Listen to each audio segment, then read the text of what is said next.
This is Sports Rise, brought to you by Cherry Hill Nissan.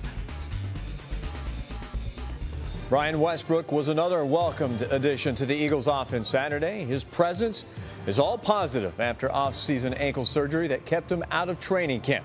We'll have more on Westbrook in just a moment.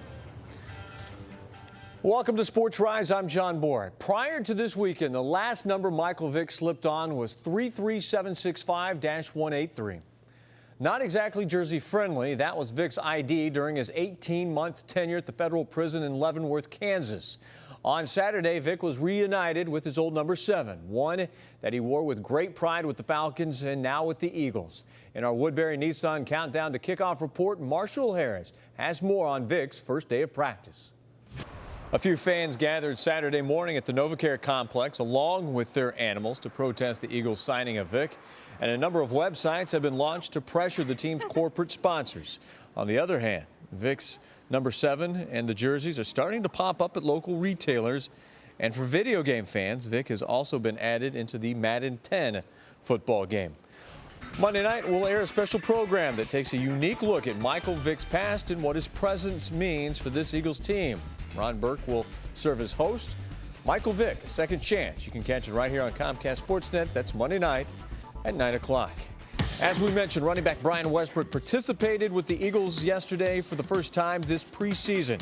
After undergoing ankle surgery in June, Westbrook had been working out on his own during training camp, but he participated in both Eagles practices in a limited role.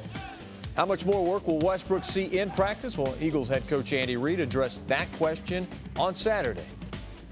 Right now, he's good enough to play.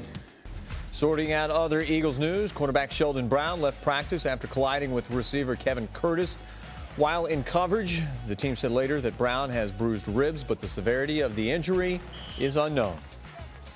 Now to baseball, and you may be surprised to know that Brad Lidge wants to earn an online degree in religious archaeology.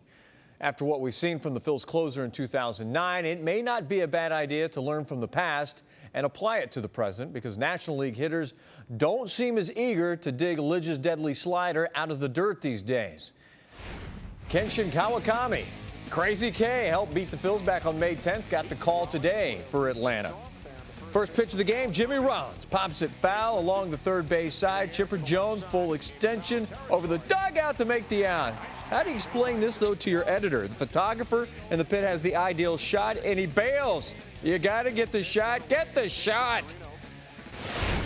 Cole Hamels has put the gut in August, 0-2 with an ERA above 8. In the first inning, Hamels threw 13 pitches to Brian McCann. By the time he stepped up in the third, he pretty much knew what to expect. And with that, a 2-0 Braves lead. We go 2-1 into the fifth. Raul Ibanez on second following a leadoff double. Pedro Feliz at the plate. Feliz cold cocks this pitch into left center, and only the wall will stop it. Long enough for Feliz to motor in with a stand-up triple and an RBI. Bottom of 5, and I thought McCann had seen everything from Hamels except the deuce on a full count. Thanks to McCann, Hamels threw 111 pitches through 6 innings. Still tied at 2 in the 7th when Jason Worth goes on a power trip to straightaway center. Worth's 24 home runs ties a career high from last season, gives the Phils a 3-2 advantage.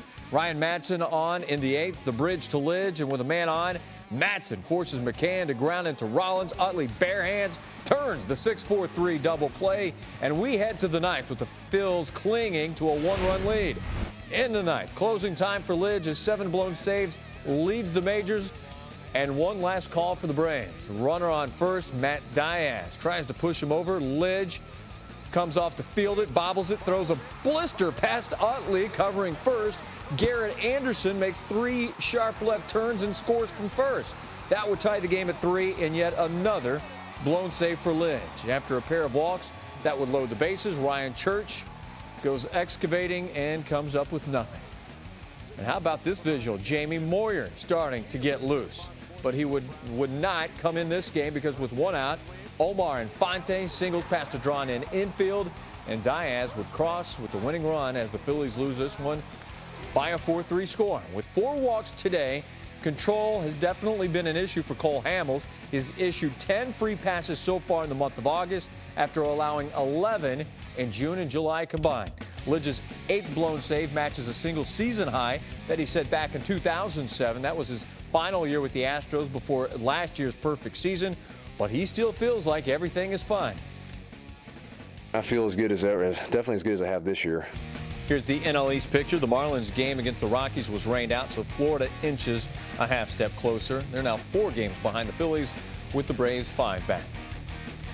Brett Myers tried to throw the Phillies organization a curve this weekend before eventually coming straight. Myers injured his eye, which forced him to postpone his first scheduled rehab start Friday night in Clearwater. The explanation behind the injury certainly raises questions. Myers initially told the Phillies his son hit him in the eye with a ball while playing catch, but later amended his story and told the club that he slipped and fell out of his truck, hit his face, and suffered significant swelling around his eye. Myers told the Inquirer that he lied because, quote, he felt like an idiot. He will see the Clearwater medical staff today. Up next, Shawn Andrews has yet to participate in an Eagles practice since training camp started. But he's got some strong words for those he feels are very critical of him. And maybe Brad Lidge could learn something from Tiger Woods. He never seems to lose a lead in a major. We'll see how he fared in the 3rd round of the PGA Championship in just a few minutes. 3rd round of the PGA Championship at Hazeltine, just outside Minneapolis. It has been the Tiger Woods Invitational so far, leading by 4 shots after the 2nd round. 2nd shot, 2nd hole, and his approach is quite toasty. He would birdie, and with that, he's off and rolling. But Tiger would give it back on the 4th. A par putt kisses the lip, rounds out. For most of the 3rd round, Tiger held steady at 7 under with a string of 9 straight pars. With moving day, other players trying to move closer to Woods. Patrick Harrington with a birdie on 8 to get within 2 shots. I can't vision a guy with red pants winning a major, but here's Y.E. Yang, and why not? On 16, he puts a tracking device on it. For Yang, a string of 3 straight birdies, and he will be paired with Woods for the final round. Back on the paddy wagon on 14, Harrington's 4th birdie of the day, and at this point, he was the co-leader with Woods at 7 under.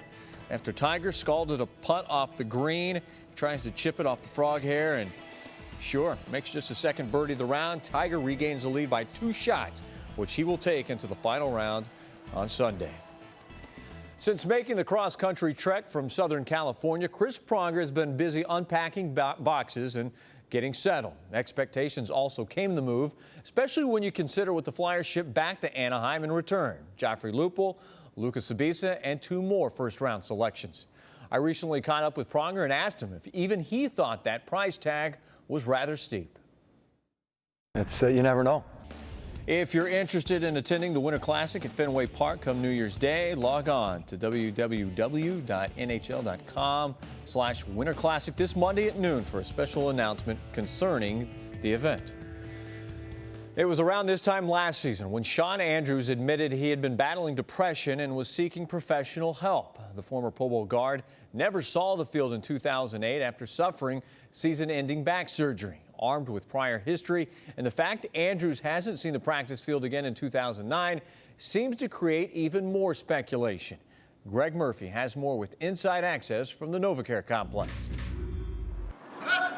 Thank you, Greg. Football on Sundays is closer than you think. If you missed the Eagles preseason opener against the Patriots, we'll tee it up again later tonight. You can see the Eagles and Pats in its entirety tonight at 7 o'clock right here on Comcast Sportsnet. Jay Cutler just happy to be anywhere but Denver. His Bears debut came against the Bills. Scoreless in the first, Cutler drops back, feels the pressure, throws it up for grabs. Leotis McKelvin would yank it down at the Buffalo 25. Cutler just 5 of 10 for 64 yards and 3 series with the pick. Trent Edwards playing without his new wideout, Terrell Owens, resting a sprained toe. Didn't seem to bother Edwards. Perfect 10 for 10 through the air, 14 more yards by land as the Bills go on to win 27-20. Still ahead, we go back to the Phils and back to Atlanta for more reaction on the heartbreaking loss to let the Braves even the series. And Donovan McNabb says he won't be looking over his shoulder. But what does Michael Vick's presence mean for the other quarterbacks on the roster? When breaking news happens in sports, Comcast Sportsnet is on the scene.